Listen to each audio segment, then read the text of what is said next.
Hai guys, balik lagi sama Mimin. Kali ini kita bakal lanjutin alur cerita Bocil Overpower. Bagi yang punya rezeki lebih, bisa traktirin kopi Mimin di link yang ada di deskripsi. Playlistnya juga ada di deskripsi ya. Part kemarin berakhir, di mana Lee Sojun melatih Eunhye untuk bersiap memasuki dungeon. Dan mereka pun menuju mall untuk mengambil jam pesanan Lee Sojun. Namun suatu hal buruk terjadi di sana, di mana di sana terbentuk dungeon dengan tiba-tiba. Para pengunjung yang mencoba melarikan diri dari monster pun terjebak karena tiba-tiba terdapat suatu penghalang yang menghalangi jalan keluar. Melihat itu, Lee Sojun pun bergerak dengan cepat. Eunhye pun sontak panik dengan tingkah Lee Sojun. Lee Sojun ternyata berhenti di tempat seorang warga yang hendak diserang beberapa monster. Dan dengan sangat cepat, Lee Sojun menebas monster-monster itu. Lee Sojun lalu menyuruh pria itu untuk pergi menuju pintu keluar karena di sana banyak hunter berkumpul. Pria itu pun menuruti perkataan Lee Sojun dan dia pun berterima kasih. Lee Sojun juga menyuruh Eunhye untuk berkumpul dengan hunter yang lain karena mereka akan jauh lebih mudah menghadapi monster itu secara bersamaan. Sementara di sisi lain, Star Hunter Sung So Hyun sedang berurusan dengan beberapa monster. Lalu datanglah seorang wanita yang meminta perlindungan kepadanya. Si So Hyun merasa kesal karena wanita itu banyak bicara. So Hyun lalu mendorong wanita itu untuk menjauh darinya. Lee Sojun yang melihat itu pun menjadi geram dengan tingkah So Hyun yang sangat bangke. Wanita yang tadi didorong So Hyun pun terjatuh tepat di hadapan monster yang cukup besar. Monster itu pun hendak menyerang wanita itu. Dan tentu saja wanita itu pun berteriak sekeras-kerasnya. Dan untungnya sebelum monster itu berhasil menyerang, terdapat hunter wanita yang langsung membunuh monster itu. So Hyun dan Lee Sojun pun sangat terkejut dengan kehadiran dari hunter itu. Lee Sojun pun bergumam, mengapa wanita itu ada di sini? Hunter wanita itu adalah Gon Hyeon, seorang hunter yang berhasil bertahan hingga hari keruntuhan sebelum Lee Sojun beregresi. Tapi seingat Lee Sojun, Hyeon tidak seharusnya berada di sini. Lee Sojun lalu sadar dari lamunannya, dan ia menyuruh semua hunter untuk membuat lingkaran pertahanan, di mana para warga berada di tengah formasi. Lee Sojun juga memberitahu hunter yang lain untuk tetap fokus dalam pertempuran sambil melindungi warga. Mereka semua lalu bekerja dan saling bahu-membahu untuk menghadapi monster itu yang sangat banyak. Mereka semua lalu berhasil menyingkirkan semua monster yang keluar. Lee Sojun lalu bertanya, apakah Eunhye baik-baik saja? Eunhye pun berkata bahwa dia sedikit agak capek, namun sekarang dia bisa sedikit bernafas. Dan So Hyun diam-diam mendengar percakapan Eunhye dan Lee Sojun itu. Di mana saat itu So Hyun mendapat laporan dari bawahannya bahwa mereka telah menemukan seorang hunter yang berguna. Dan hunter itu adalah Eunhye. Bawahannya berkata, dia tidak tahu dari mana Eunhye mendapatkan informasi. Tapi Eunhye meninggalkan kontraknya begitu saja. So Hyun pun lalu mulai mendekati Eunhye. Dia lalu sedikit basa-basi agar dapat berbicara dengannya. Namun tiba-tiba datanglah Lee Sojun yang langsung menjabat tangan dari So Hyun. Lee Sojun lalu memperkenalkan dirinya kepada So Hyun. Lalu keluarlah percikan-percikan pertarungan. Namun di saat situasi yang mulai mendegang itu, datanglah seorang wanita yang meminta tolong untuk menyelamatkan anaknya. Lee Sojun lalu memeriksa tubuh dari anak itu. Dan dia berkata bahwa anak ini sudah terkena racun Earth Spider. Lee Sojun menambahkan bahwa anak ini dapat bertahan dengan pertolongan pertama, namun anak ini akan dalam bahaya jika dia tidak ditangani lebih lanjut. Pintu keluarnya akan terbuka jika mereka menyelesaikan dungeon. Karena itulah Lee Sojun berkata bahwa mereka harus pergi membunuh bosnya. Namun datanglah So Hyun yang menolak usulan dari Lee Sojun itu.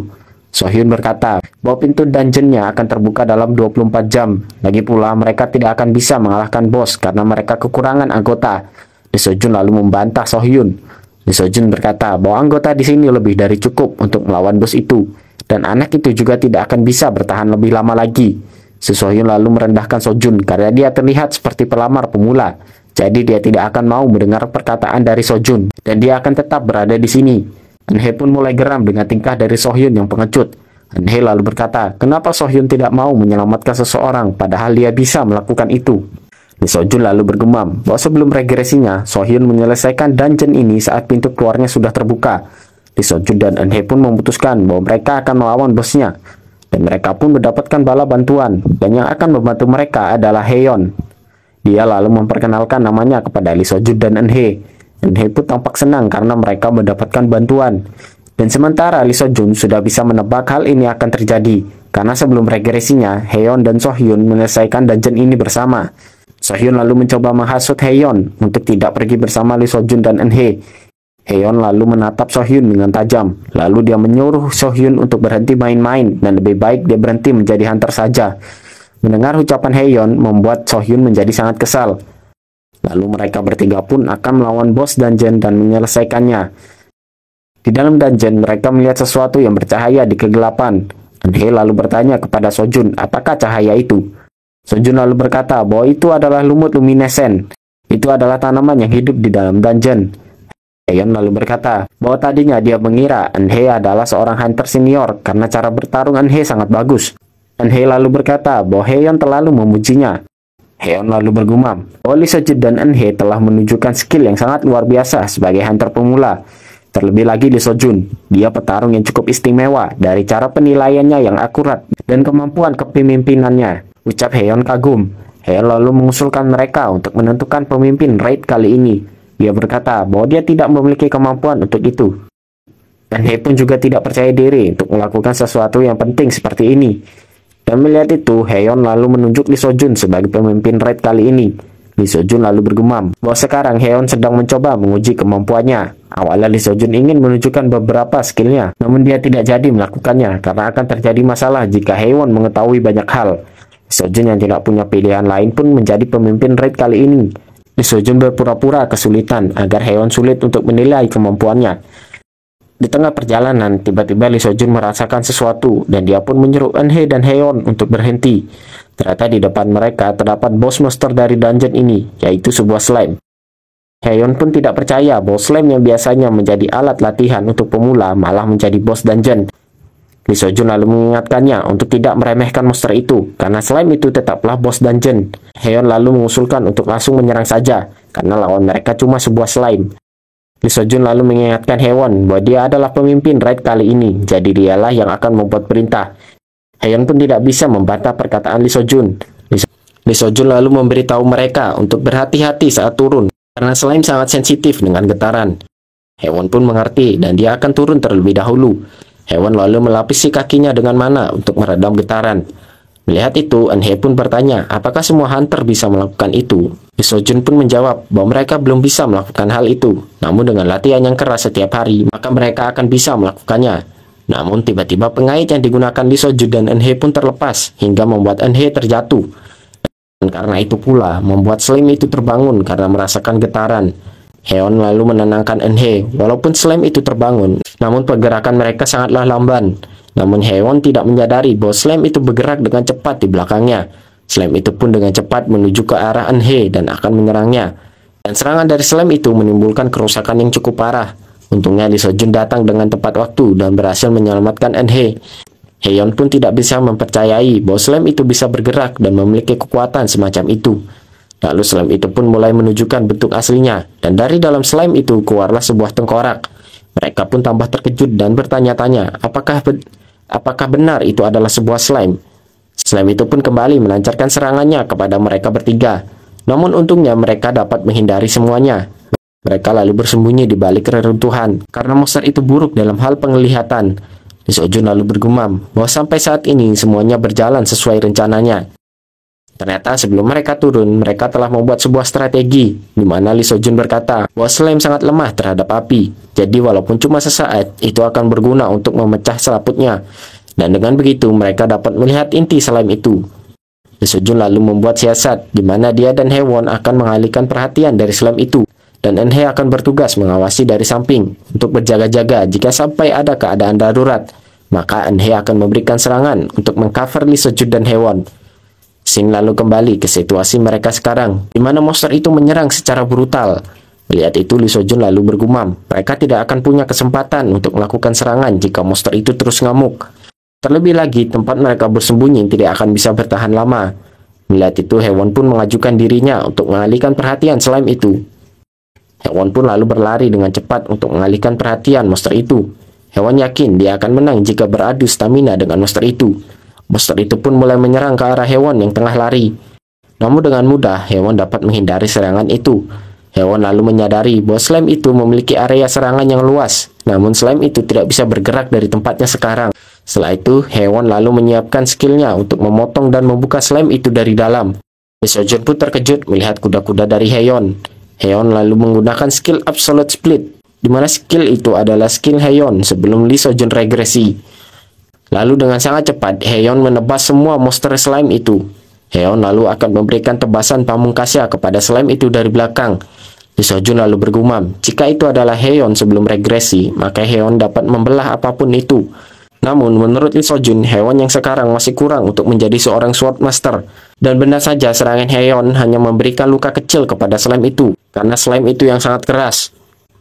Terlebih lagi, slime itu dapat melakukan pemulihan dengan cepat. Heon pun lalu mundur karena dia merasa pedangnya tidak akan kuat lagi. Pedang Heon pun mulai berkarat. Monster itu pun lalu melakukan serangan balasan kepada Heon. Kali ini Heon tidak bisa menghindari serangan slime itu. Namun untungnya ada Lee Seo-jun yang datang dan menghancurkan serangan slime itu sebelum mengenai Heon.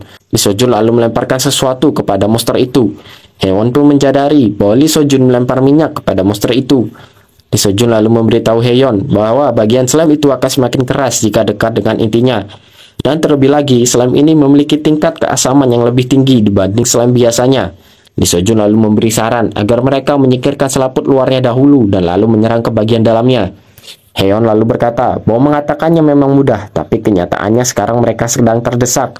Dan tak lupa Heon juga berterima kasih kepada Lee Seo-jun karena telah menyelamatkan nyawanya. Slime itu pun sontak ngamuk tak karuan. Heon pun bertanya kepada Lee Seo-jun, kenapa slime itu lebih terlihat seperti Fight Boss daripada slime. Lee Seo-jun lalu berkata bahwa mungkin bos itu marah akibat ulah Heon. Heon lalu bertanya apa yang harus mereka lakukan sekarang. Mereka tidak akan bisa membakar monster itu dari dekat karena dia mengamuk tak karuan. Lee Seo-jun berkata untuk urusan bakar-membakar dia telah menyiapkan sesuatu. Namun tiba-tiba Lee Seo-jun melihat bahwa monster itu menyerang Heon dari samping. Lee Seo-jun lalu berkata bahwa dia terlalu ceroboh dan dia tidak bisa menghalangi seluruh serangan itu. Namun tiba-tiba suatu serangan muncul dan membakar habis monster itu. Mereka berdua pun sangat terkejut dengan situasi sekarang. Ternyata yang melemparkan serangan itu adalah Eun-hye yang menggunakan panahnya. Ternyata sebelumnya Lee Seo-jun menyuruh Eun-hye untuk mengeluarkan skill panah yang berisikan mana untuk membakar slime-nya saat keadaan darurat. Eun-hye awalnya masih tidak percaya bahwa dia bisa melakukan itu. Eun-hye berkata bahwa dia belum pernah melakukan cover sebelumnya. Dan dia juga belum menyelesaikan latihan mana. Lee Seo-jun lalu meyakinkan Eun-hye bahwa dia dapat melakukan itu. Eun-hye dapat melewati semua latihan dan juga pertarungan melawan monster laba-laba. Lee Seo-jun lalu berkata bahwa dia percaya kepada Eun-hye. Dan scene lalu kembali ke pertempuran, di mana selaput dari slime itu mulai meleleh karena terbakar. Dan karena itu pula, inti dari slime itu pun mulai terlihat. Melihat itu, Lee Seo-jun dan Haewon pun akan melakukan serangan untuk menghancurkan inti slime itu sebelum dia beregenerasi. Slime itu pun tidak menyerah, dia lalu mengeluarkan serangan untuk mengulur waktu. Namun serangan itu lalu dipatahkan oleh serangan milik Eun-hye. Lee Seo-jun dan Haewon pun maju menerjang slime itu. Lagi-lagi slime itu mencoba menyerang ke arah mereka. Namun mereka berdua dapat menghindar sekaligus menepis semua serangan slime itu dengan cepat. Dan berkat kerjasama mereka bertiga yang sangat bagus, Lee Seo-jun pun dapat mendekati inti dari slime itu. Dan Lee Seo-jun lalu mengarahkan semua kemampuannya untuk menghancurkan inti dari slime itu. Namun scene berpindah ke luar mall, di mana banyak wartawan yang sedang melaporkan berita tentang dungeon mall ini. Dungeon ini akan terbuka besok siang jika tidak diselesaikan. Dan di kerumunan itu ternyata terdapat bapaknya Lee Seo-jun dan Sol-ah. Sol-ah lalu bertanya kepada kakeknya sedang berada di mana mereka sekarang.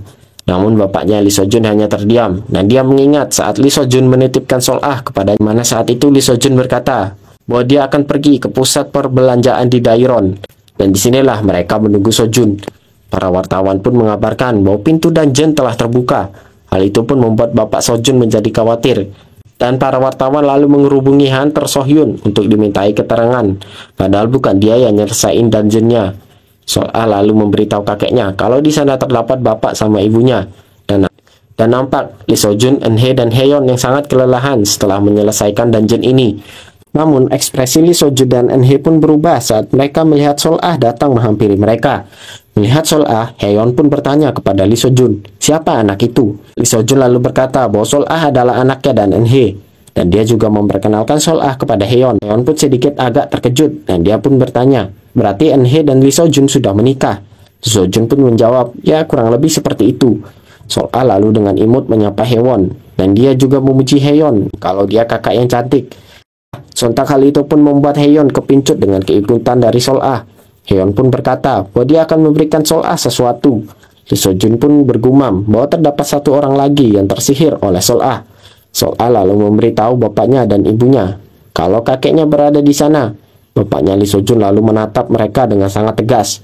Dengan melihatnya saja, Lee Seo-jun tahu bahwa dia akan mendapatkan suatu masalah besar.